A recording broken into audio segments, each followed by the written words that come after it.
Good morning, children.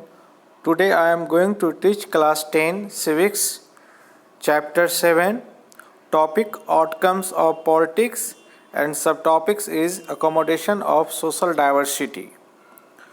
Do democracies lead to peaceful and harmonious life among citizens?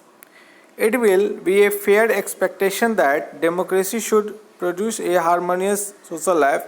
We have seen in the earlier chapters how democracies accommodate various social divisions. We saw in the first chapter how Belgium has successfully negotiated difference among ethnic population. Democracy usually develop a procedure to conduct their competition. This reduces the possibility of these tensions becoming explosive or violent. क्या लोकतांत्रिक सरकारें जो है सो शांतिपूर्ण और जो है सौहार्दपूर्ण जीवन जो है नागरिकों के बीच विकसित करते हैं, मार्ग प्रशस्त करते हैं? क्या जो देश के नागरिक हैं वो शांतिपूर्ण तरीके से और सौहार्दपूर्ण तरीके से जीवन जी सकें, क्या ऐसा वातावरण बनाते हैं? ये एक जो है ये इस तरह का उम्मीद रखना ठीक ही है डेमोक्रेसी के लिए। डेमोक्रेसी का काम है कि लोगों के बीच जो एक सौहार्दपूर्ण व्यवहार बनाना।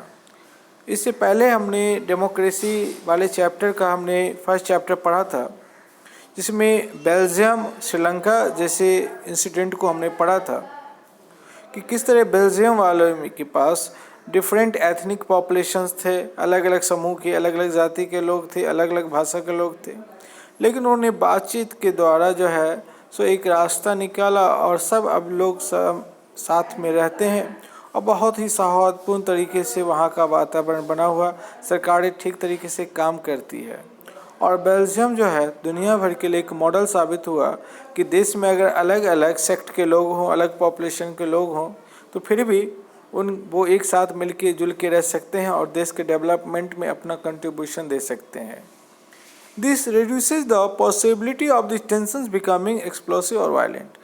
ये किसी भी देश में टकराव होना एक स्वाभाविक बात है। टकराव तो होंगे क्योंकि सबके अलग अलग जो है बिलीफ्स होते हैं, अलग अलग कास्ट होते हैं, रिलीजन्स होते हैं, लैंग्वेजेस होते हैं, लेकिन इस वायलेंट को जो है एक्सप्लोसिव बनने से, उसको एक विस्फोटक रूप लेने से या हिंसा भड़कने से पहले ही उसको शांतिपूर्ण तरीके से निपटने की कोशिश करनी चाहिए। No society can fully and permanently resolve conflict among different groups, but we can certainly learn to respect these differences and we can also evolve mechanisms to negotiate the differences.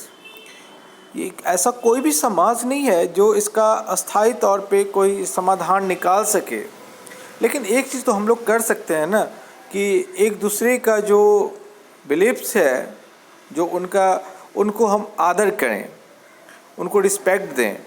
Democracy is best suited to produce this outcome. Non democratic regimes often turn a blind eye to और suppress internal social differences. जहाँ democratic government नहीं है, non democratic government है, लोकतांत्रिक सरकारें हैं, वो क्या करती हैं? किसी चीज़ को थोपने की कोशिश करते हैं या दबाने की कोशिश करते हैं। Ability to handle social differences, division and conflict is thus a different plus of democratic regimes. तो ये लोकतांत्रिक सरकारों की ये बहुत बड़ी सफलता है कि देश में एक सामाजिक विभाजन होने के बावजूद, विभिन्न तरह के टकराव होने के बावजूद भी सबको साथ लेके चलते हैं और एक पीसफुली सोल्यूशन निकालते हैं। But the example of Sri Lanka remind us that a democracy must fulfil two condition in order to achieve this outcome. लेकिन हमारे पास एक दूसरा उदाहरण श्रीलंका का भी है तो वहाँ डेमोक्रेसी, लेकिन उसने डेमोक्रेसी को उस तरीके से नहीं अपनाया जिस तरह से बेल्जियम ने अपनाया था। इसके दो तरह के आउटकम्स हैं जिसे हम समझना पड़ेगा कि हम किस तरीके से ये जो है सो एक तरह का तालमेल बिठा सकेंगे। It is necessary to understand that democracy is not simply rule by majority opinion. Democracy में ज़रूरी नहीं है कि सारे विषय, सारे फैसले जो है बहुमत से ही लिए जाएं। The majority always needs to work with the minority so that government function to represent the general view. जो बहुमत से जो फैसले लिए जाते हैं उनमें अल्पमत में जो लोग होते हैं उनकी भी भावनाओं को समझते हुए काम करना चाहिए। Majority and minority opinion are not permanent. ये जो बहुमत और ये अल्पमत की जो बातें हैं वो बहुत समय तक एक समान नहीं रहती, कभी अस्थायी नहीं रहती है। गवर्नमेंट तो आती जाती रहती है, लेकिन होना ये चाहिए कि डेमोक्रेसी में जो मेजॉरिटी में होते हैं वो अपनी किसी भी चीज़ों को माइनॉरिटी पे थोपे नहीं। It is also necessary that rule by majority doesn't become rule by majority community in terms of religion or race or linguistic group etc. तो जो उनका बहुमत है, बहुमत वाला जो समुदाय है, ऐसे नहीं है कि उनका धर्म या उनकी जो भाषा या उनके जो रीति रिवाज हैं, ठीक है ना, वो दूसरे पे थोपे जाएं। Rule by majority means that in case of every decision or in case of every election, different person and group में, बहुमत का ये मत होता है कि जितने बड़े निर्णय हो, इलेक्शन हो, गवर्नमेंट का फॉर्मेशन हो, वो तो मेजॉरिटी से हो, और जो बड़े डिसीजन हो वो मेजॉरिटी से लिए जाएं। और देश के अंदर बहुत सारे ग्रुप होते हैं, सबों को साथ लेकर के चलने की बातें होती है। Dignity and freedom of the citizens. Democracy stands much superior to any other form of government in promoting dignity and freedom of the individual. Democracy का क्या अर्थ है कि सरकारें जो है प्रत्येक व्यक्ति को जो है उसको वो आज़ादी दे, उनको वो सम्मान दे, उनको वो गरिमा प्रदान करे। Every individual want to receive respect from fellow beings. प्रत्येक व्यक्ति जो है अपने चाहने वालों से अपना सम्मान पाना चाहता है। Often conflict arise among the individual because some feel that they are not treated with due respect. लेकिन ये टकराव तभी होती है जब किसी को ये लगता है, उनको इस तरह का महसूस होता है कि उनके साथ सम्मान का व्यवहार नहीं हो रहा है।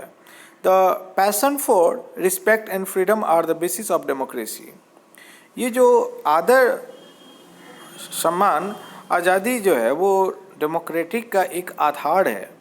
Democracies throughout the world have recognise this at least in principal.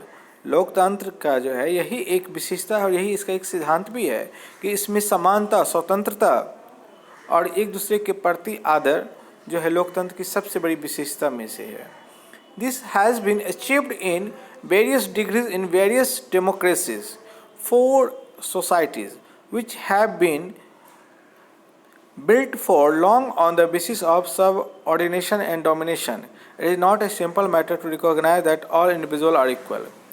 ये जो लोग बहुत समय से दबे हुए हैं, कुचले हुए हैं, और उन्हें कहा जाए कि सभी लोग एक समान हैं, तो उन्हें उस समय जल्दी समझ में नहीं आएगा कि सभी एक समान हैं। उनको ये समझने में समय लगेगा। Take the case of dignity of women. Most society across the world were historically male dominated society. ये सालों से देखा गया है कि महिलाओं को जो है समाज में जो है कमतर करके आंका गया है, और पुरुष प्रधान समाज होने के कारण उसको हमेशा ही उसके कोई अधिकार सुरक्षित नहीं रहे हैं, न उनकी कोई चाहत रही है, न कोई इच्छा का ख्याल रखा गया है।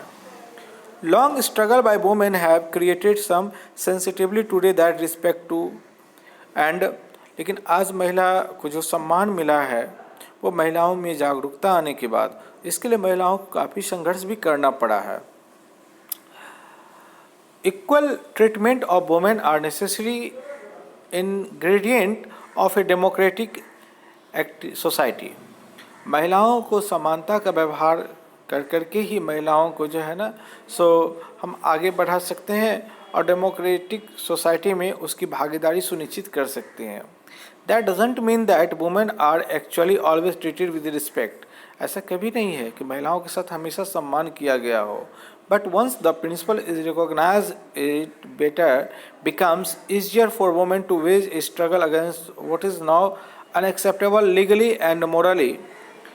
महिलाओं को जो है बस एक जो है अपनी मजदूरी के लिए भी काफ़ी संघर्ष करना पड़ा है। What is now unacceptable legally, और उनके अधिकार को हमेशा स्वीकार किया गया है, उनको कोई वैधानिक मान्यता नहीं दी गई है। In a non democratic setup this unacceptability would not have legal basis because the principle of individual freedom and dignity would not have the legal and moral force. लेकिन जो नॉन डेमोक्रेटिक गवर्नमेंट है उसमें तो इस तरह के legally कोई right देना या रिस्पेक्ट या डिग्निटी जैसी कोई बातें तो होती ही नहीं है. The same is truth of caste inequality. उसी तरीके से जातीय असमानता की भी बात है.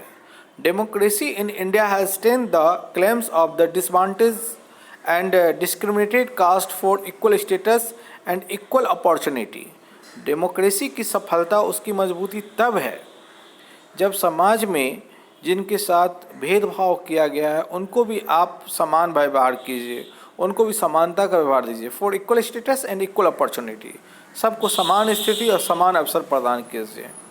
There are instances still of caste based inequality and atrocity but this lack the moral and legal foundation. तो यहाँ जातीय आधार पर जो है सो असमानता है, ये हमारे डेमोक्रेसी की बहुत भारी कमी है. Perhaps it is the recognition that makes ordinary citizen value their democratic right. शायद जो ये बात की जो भी साधारण नागरिक भी है उसके अधिकार सबके एक समान ही हैं. Expectation from democracy also function as the criteria for judging an democratic country. आप जनता के पास, नागरिक के पास ये अधिकार है कि वो डेमोक्रेटिक गवर्नमेंट को जज कर सकें. What is most distinctive about democracy is that its examination never gets over. तो लोकतंत्र की परीक्षा कभी भी समाप्त नहीं होती है. As democracy passes one test, it produces another test. जब वो एक एग्ज़ाम पास कर जाती है तो फिर उसके दूसरे एग्ज़ाम शुरू हो जाते हैं. Moral and want to make democracy even better. लोग भी डेमोक्रेसी में और से और ज़्यादा सुधार पाना चाहते हैं. That is why when we ask people about the way democracy function, they will always come up with more expectation. लोकतंत्र में जनता की जो उम्मीदें होती है बहुत ज़्यादा होती है. वो हमेशा सरकार की शिकायतें करते हैं कि सरकार सही से काम नहीं कर रही है.